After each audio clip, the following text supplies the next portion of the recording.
Hello, hello, hello. Welcome back to She Believe He Could podcast. Sis, I'm not just going to jump on here like I didn't ghost y'all.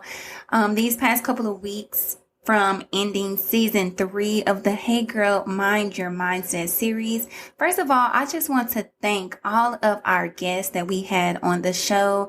I really want to give my heart and just my gratefulness to those amazing women who blessed us on the show for the Hey Girl, Mind Your Mindset series. And so I pray that it filled you up. I got some wonderful feedback, and it was such an amazing time to really stand in this place with someone else. I think for me, when I jump on here on the podcast by myself, sometimes it doesn't seem as though I'm reaching that one, but having that connection, that conversation with someone else, I knew that God was there in the midst of it all. And so our Bible tells us that where 2 or more are gathered, He is there. And so I'm so grateful for that time. Shout out to Rosalind Renee. Shout out to Keanna Shaw. Shout out to Felicia Thomas. Shout out to Carlicia. Shout out to Letitia. Shout out to who am I missing? Did I get everybody? Shout out to those amazing women, y'all. They truly blessed me in season 3 for the Hey Girl, Mind Your Mindset series. And it probably would help if I put my glasses on, y'all. I probably could see what I am missing. Oh, last but not least, Breshavia Jordan. During season 3, if you was tuned into all 6 episodes, we talked about identify, surrender, decide, speak, believe, and affirm. And so we have ended season 3. I did want to end on just, hey girl, minding your mindset.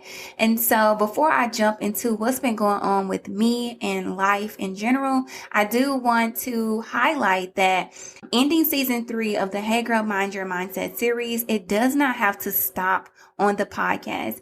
If you would go to shebelievehecould.org, sign up for the email list, I can definitely stay in communication with you more over there.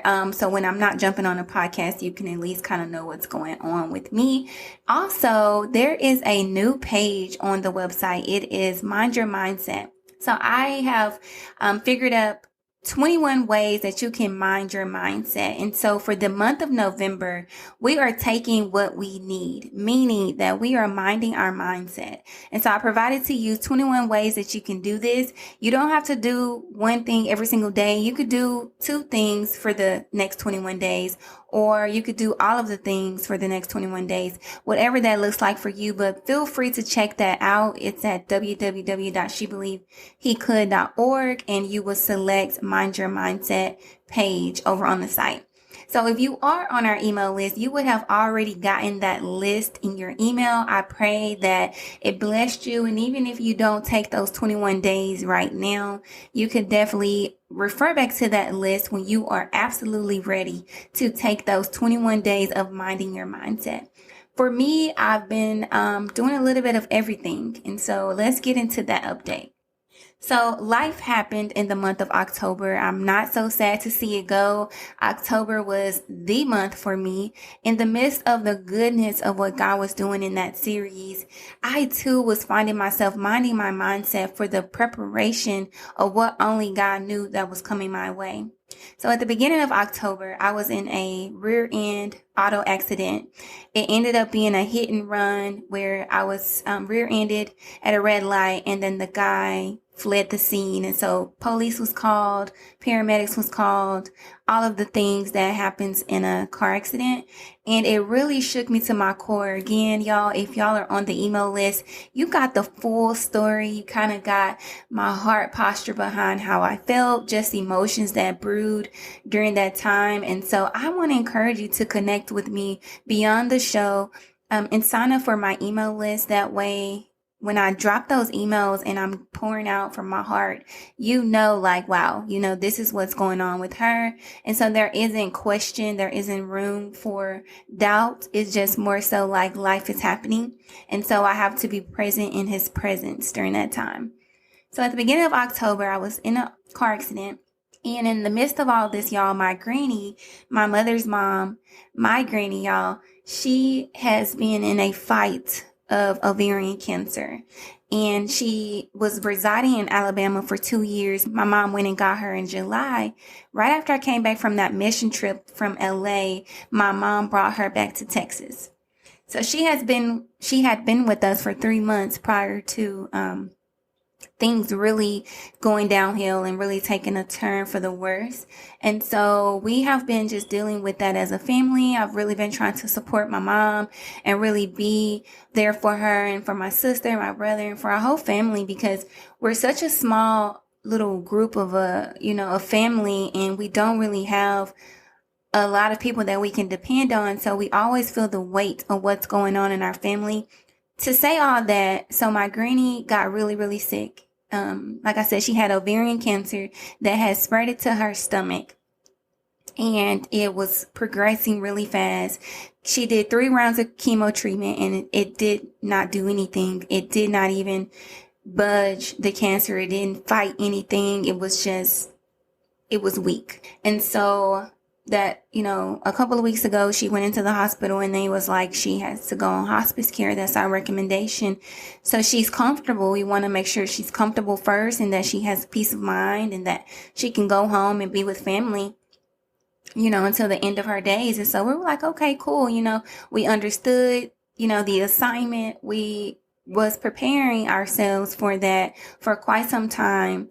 And so we were told that she had a couple months, maybe weeks, left with us here on the earth. And so we were like, okay, we really was fighting through our tears, and we really allowed God to come in and be God, and we trusted the plan that he had. And so we're like, okay, cool. She's going to come home. She's going to get her team of nurses. She's going to get the care that she deserves. And so my mom is not doing it alone, And so we were grateful for the hospice team. We were grateful for the hospital bed and all of the supplies that they were getting to her. And we were just thankful that we were getting help. Finally, unfortunately it came at the help of hospice, but it was better than no help, right? So she came home on a Friday, and she left us October 24th, Sunday morning. And we went from, she has months to weeks, to a hospice nurse coming in our home and saying she has hours. And so from Friday to Saturday night to the wee hours of Sunday morning, we didn't know when she was going to go. We knew that it was not looking good, and we were so like taken back how fast everything was moving. It seemed like in time. And so we was intentional about her space. We played worship and gospel, and we called everyone we knew that loved her and knew her to come and see her, because we didn't know how much more time she had left. So again, she ended up leaving us October 24th between 5:30 and 6 a.m. in the morning. We all stayed the night at my mom's. We had a big slumber party, all of the kids, all of the grandkids, and the great-grandkids, and we wanted to be with her, and we surrounded her during those final hours. And so it's been such a whirlwind, sis. That's why minding your mindset is so imperative, so crucial when life has its lows, when the winds are blowing, when the rain is pouring. You want to know where you are in the midst of that storm. You want to be like Peter. You want to not only question what you see, but you want to ask God, Lord, if it's really you, tell me to come. And so me stepping outside of that boat, yes, I was fearful, but I was more focused on my Savior. I was more focused on Jesus Christ, that when I step out of this boat and I begin to walk towards you, Father, I do not want to look to the left nor the right at the winds and the waves of what is surrounding me. I want to look directly at you, because I know with you, there is a greater peace that would surpass all my understanding. And so that's where I am. That's where I've been. I didn't want to just ghost y'all like that. I didn't want to just pause the show in the midst of us making arrangements and preparing for my granny homegoing service. And so I am taking 21 days, taking what I need, taking the break, taking the time to be with my family, taking the time to just comfort my loved ones, be present in my home. And I don't want to have to worry about the business side of things, the podcast, the uploads, the social media posts, me connecting with people outside of my family at this time, because I don't want to step into places in positions that God has not called. He has called me to minister to my mom, to my family, to my sisters, to be the hope in the midst of hopelessness, to be the light in the midst of this dark time, to really pave the way to where God is glorified in all that we do and all that I am. And so I thank God for allowing me to breathe life in such a new way. I thank God for allowing me to see beyond what I see. And I just want to encourage somebody in the midst of this bonus episode, me giving y'all this life update. God was really speaking to me about one who say, "Oh, I know God won't put more on me than I can bear." And I remember growing up, my mom would say that a lot, but I truly do believe she was saying it from a place of pride, maybe, or maybe from a place of like, I can handle this because God wouldn't put more on me than I can bear. So I can bear this all if I got it on me, right?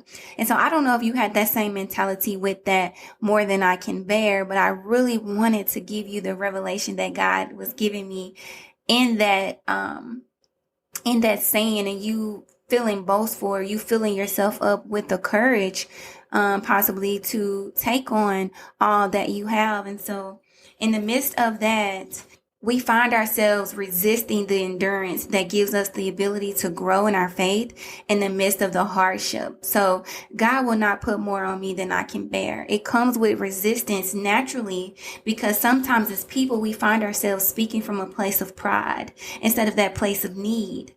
Pride is selfish, it's self-worship, it's self-being. And so we also find ourselves speaking from the position of strength instead of really allowing God to come and comfort our weakness. In those moments when you find yourself having more than you can bear, are you really that strong?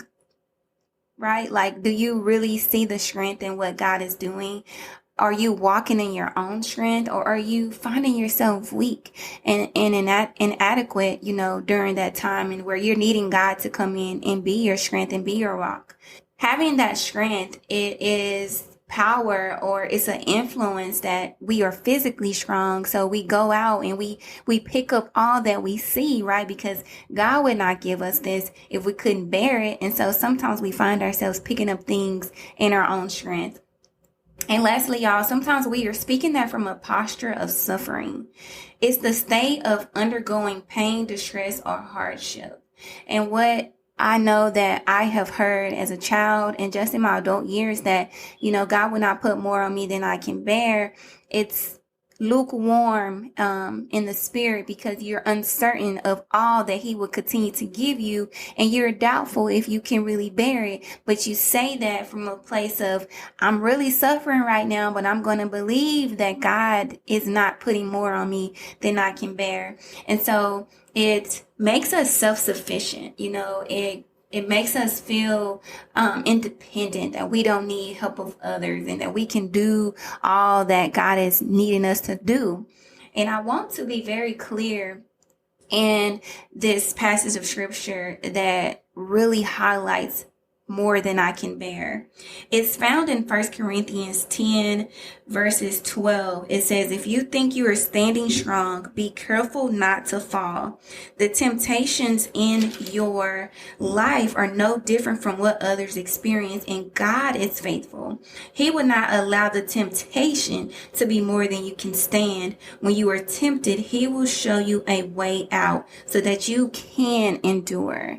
And so again, more than I can bear is not the physical being or the emotional weight of what all that you see and what you may be carrying, but it's the temptation to do what is right. It is the endurance that you allow yourself to tread in instead of the resistance, instead of you fighting back, instead of you pulling on the rope to get more than what you have. God is saying, make the right decisions.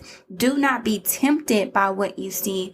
Allow God to come in and be your strength. Allow him to show you the way out of the rabbit hole. Allow him to show you the way out of that maze. Instead of you deciding that I have the strength to do it all and be all, and I'm going to make my left turn instead of that right turn. I have not once considered communicating with God or conversing with him and seeking the Holy Spirit for help. I'm going to do this because God gave me this. What God is saying is that he will not allow the temptation to be more than you can stand. He will show you a way out. And when you are out, you can endure that. And so I want you guys to be encouraged that God gives us his promise that he is faithful to give us strength to choose right. And so at this time, y'all, I just want to thank y'all for truly being a listener of the show. This has been such a whirlwind in time. It's been high and it's been low, and I'm so thankful for my tribe, for my community, my sisterhood, those who have reached out, sent their condolences. Thank you so much.